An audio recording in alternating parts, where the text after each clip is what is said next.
Cool. Got it. All right. Hello, everyone. Welcome to our LinkedIn Live event. Today, we are kicking off our ESG talk series, where we will be covering the topic, Key Strategies for Chief Sustainability Officers. My name is Nineveh Zoudo, or call me Nin, and I am the co-founder of Falcor 8. We like to start this off with some brief bios and fun facts. A little about me. Before joining Falcor 8, I was a business intelligence leader at Protiviti, where I consulted with Fortune 500 companies and top-tier financial institutions. My role was more than leading business intelligence. I was on a mission to innovate. I inspire teams and clients to think outside the box, spearheading a culture of innovation and driving transformative changes. Now at Falcor 8, I've channeled a lot of that energy into creating sustainable and impactful solutions, making innovation both fun and meaningful. I'm a Chicago native, auntie of 4 nieces and nephews, entering my 4th cohort as a mentor with Chicago Innovation and a yogi.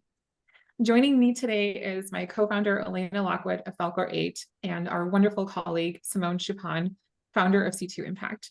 We are thrilled to have you all here as we have some fun discussing the evolving role of the Chief Sustainability Officer, or CSO, and the key strategies that are shaping the future of sustainability. We encourage comments and questions from everyone to actively participate in the discussion. Elena and Simone, over to you. Thanks, Nin. Hi, everyone. My name is Elena Lockwood. I am a co-founder of Falcor 8, an impact innovation firm that provides consulting services and tools for visionary leaders who want to exert a positive impact, positive change in their businesses, their communities, and their environment. So before joining Falcor 8, I worked at EY as a transformation architect and the Futures Lab leader. This group worked with global EY partners in defining the strategic direction for ESG and long-term value. We also guided our clients in finding opportunities to innovate and transform their businesses. Some fun facts about me. I'm a mom of 2. Last year, I had plenty of sleepless nights, so I was able to read 32 books, 8 business books, and 24 crime novels. Simone? As a mom of 2 as well, I can relate to that. Mine are older, so there is a light at the end of the tunnel of getting a little more sleep later on. Hi, I'm Simone Schuppan with C2 Impact. We work with green tech leaders who have developed amazing solutions for our planet, but who struggle to gain traction for their sustainable technology. So to that end, we help them explain the business value of their technology in the context of their customers' business objectives. Our goal is basically to bridge the gap between groundbreaking green tech innovations and the real-world business challenges that you as CSOs are looking to solve. My background in commercial real estate has been a great foundation between learning the different industries and understanding how companies make decisions. So now I get to do what I'm passionate about, helping leaders in the green technology space. A few fun facts about me. I used to be a beekeeper at a local historic farm, and I take any opportunity to come up with a terrible pun. Thank you for that, Simone. That's awesome. And yes, lots of sleepless nights there, Elena, definitely. Today, Elena, Simone, and myself will be discussing the importance of ESGs and CSOs and organizations, including key insights that are shaping the future of sustainability. The role of the CSO has undergone significant transformation. Initially, CSOs were primarily focused on ensuring compliance with environmental regulations and managing sustainability reporting. Their main objective was to keep the company aligned with external standards and ticking the necessary boxes. And today, CSO's role has evolved into a strategic powerhouse. They are now key players in shaping business models and corporate strategy. And they're no longer just compliance officers. They're strategic leaders driving the company's future direction. What are your thoughts about the role of CSOs? Elena, passing it over to you. Thanks, Nin. I completely agree with you. I think that the role of the CSO is truly evolving. So while historically CSOs were mostly focused on compliance, and or marketing and branding, just to show that their organizations were investing in ESG and sustainability initiatives. In the present and towards the future, this role is changing. So the CSO, or the Sustainability Office, will soon stop being a siloed function. How I see it playing out in the near future is that the CSO will have a greater impact in company operations and also in creating potentially new sources of revenue for the organization. This role is going to continue to evolve, which means that CSOs must be equipped to lead their organizations towards a future where sustainability is truly integrated across the organization. Okay, so this means focusing on things like impact innovation, real-time data and dashboards, and cross-functional collaboration. We'll talk a little bit more about this along the session. Simone, what are your thoughts? Well, as both of you were alluding to, the Chief Sustainability Officer really has the potential to make a profound impact by focusing on solving core business issues through sustainable solutions. And to do this effectively, CSOs must immerse themselves in the daily operations of the company, and we'll get into that a little more as well, to really engage with key stakeholders in production, sales, other critical areas. And by understanding the challenges that these different departments and functions face, the CSO can suggest sustainable practices that not only align with overarching business goals, but also improve efficiency, reduce costs, mitigate risks, and so forth. So this approach ensures that sustainability initiatives are not viewed as separate or secondary goals that can just be cut in times when it may be a little more difficult for the business, but they're really integrated into the fabric of the business. Thank you, Simone. Yeah, and again, you know, for the audience here, for any questions, again, please feel free to add them in the chat. We'll be moving into questions now, and you know, today we want to share some key strategies for chief sustainability officers to really make an impact and secure a pivotal role in their companies. So, how do they do this? How does a CSO get a seat at the table? Elena, what are your thoughts? I love this question. It's a great question. So I think that the CSO needs to follow a series of strategies. The first one is they need to start by truly understanding the architecture behind their business's value proposition and business model. This is key. Now, I am not saying that CSOs don't already know the value proposition or the business model of their companies. I'm talking about going a level deeper, a level that would allow them to actually figure out how to embed sustainability into operations, embedding sustainability into creating new sources of revenue, and in playing a key role in corporate strategy.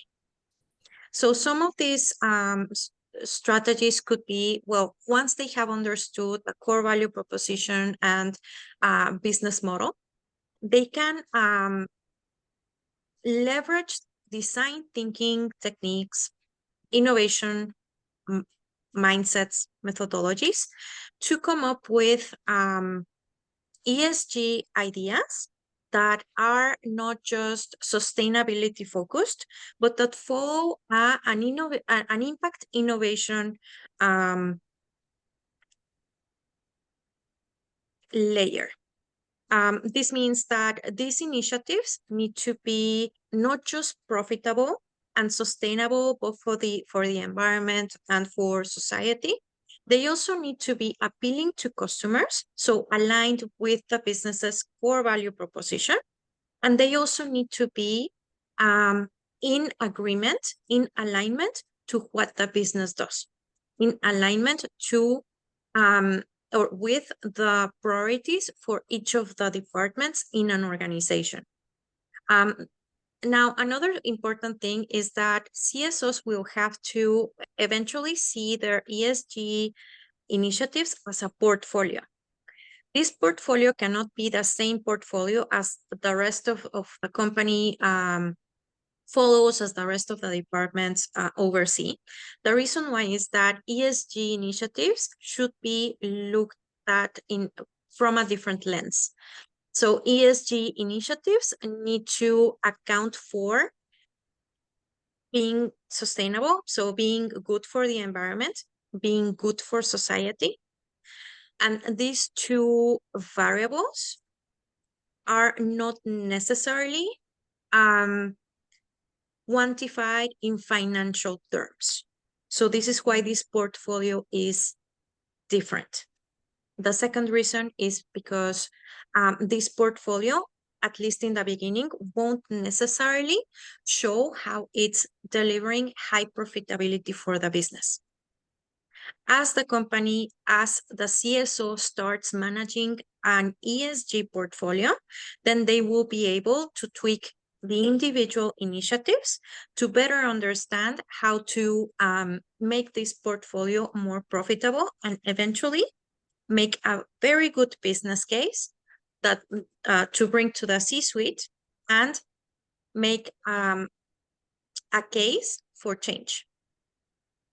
So this point, they will have to start building strong relationships within the C-suite to help them be able to have a critical seat at the table. Simone, what are your thoughts?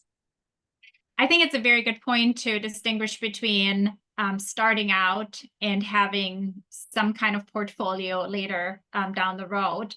So if you're just starting out, kind of figuring out like how can we even start on the ESG side, if you're looking into, you may want to start on the side of looking for where there is clear financial impact, because that way you'll get people to listen to you, and that will kind of get you the seat at the table initially, and then you kind of expand from there. So one way is to look at your company's financials and determine typically where a lot of the money goes, where a lot of expenses go, there's some kind of an impact between the environmental side, it could be on the social side. There's something there that is going to give you a hint of what's going on that you can tie yourself into for that seat at the table.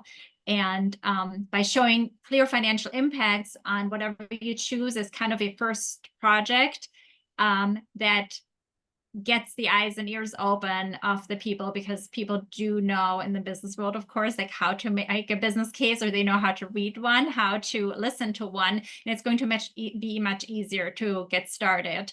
And you will know that it's probably a project that's going to be good for the environment, something in the community, something for people within the company, but you tie it to the world that is currently there in your company. So if you're in a very traditional business, that is a good way to kind of get started. And then, as Elena said, build out that portfolio over time. Right, completely agree. And the way in which you could potentially bridge the gap between these high-level, big ideas, things that you could invest in with your operational peers, is by doing a collaborative exercise. Just some strategic ideation on that could help us ideate opportunities to innovate within the innovation space. So typically how you do this is by leveraging design thinking methodologies, workshops, where you bring not just your sustainability teams, but also your operational peers to brainstorm together, to own these ideas together, and then structure them in a way that are beneficial both for the CSO and for other department leads. And in that way, you have a clearer path and a better structured project or idea that you can bring into your portfolio. And driving high impact ideas. Yeah, completely agree, Elena. And, what does this look like in practice? I mean, imagine a CSO who proposes an ESG initiative that not only reduces carbon emissions, but also cuts costs or generates new revenue. When they present these ideas, they're showing that sustainability is a catalyst for growth and not just a cost. Simone, what are your thoughts? So I think that's where the CSO can take advantage of the fact that they're not in just one function of the business, but across all of them. So engaging directly with frontline workers and customers gives them really essential insights into the daily operations, and they can talk the language of the people who care about things and who see things, how they're happening on a daily basis. It is always amazing to hear what insights people have that are really right there in a warehouse or at a product line in the manufacturing process. And so that also helps foster that culture of sustainability and driving practical innovation versus kind of just putting it on top of the organization. So that's where this grassroots approach really ensures that your initiatives end up being effective and impactful by incorporating them into the perspectives of the people that are closest to the processes and products. What about you, Elena? Yeah, absolutely. I think that it's all about innovation, profitability, making sure that you are accomplishing impact. Well, yes, to the environment, the society, but as you mentioned, it's also very important to take into account your own organization, your employees. So when the CSO brings these elements together, they make it clear that they deserve a key role in the company's decision-making process. Exactly. And actually in their function, they are bringing both all the different sides, which allows them to get the buy-in along the way, which is crucial. Yeah. How do we go about putting together these business cases?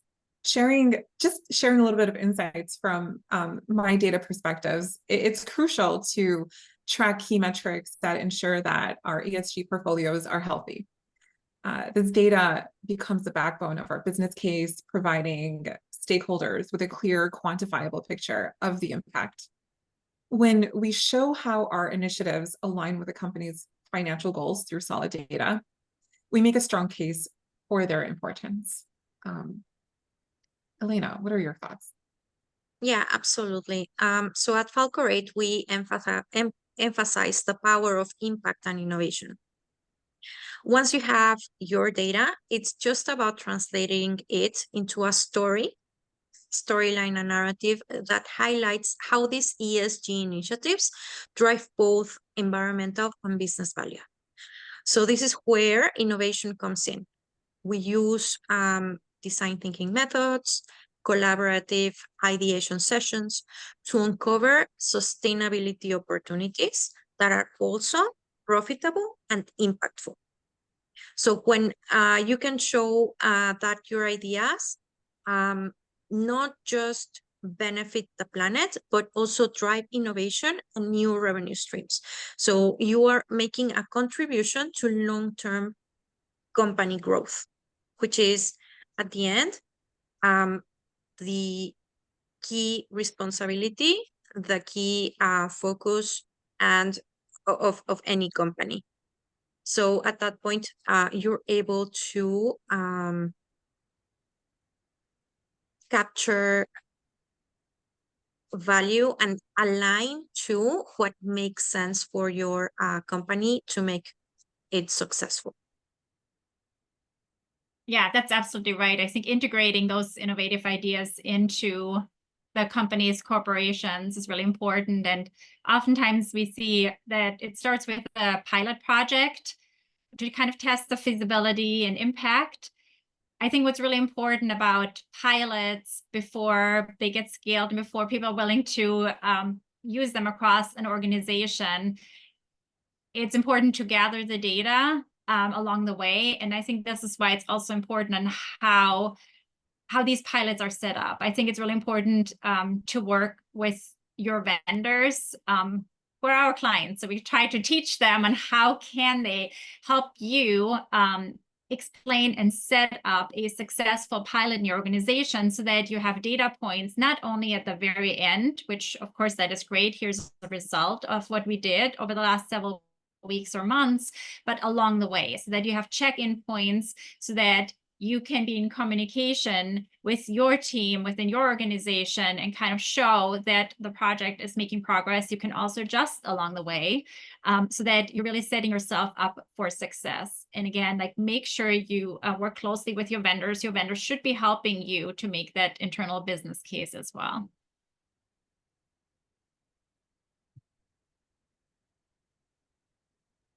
Well, thank you so much, Nin, for facilitating this session. Thank you, Simone, for joining us in this conversation. So we have reached the end of our conversation. Before we conclude, we hope you found our discussion insightful and that it provided you with practical strategies to enhance your role as a Chief Sustainability Officer in your organization.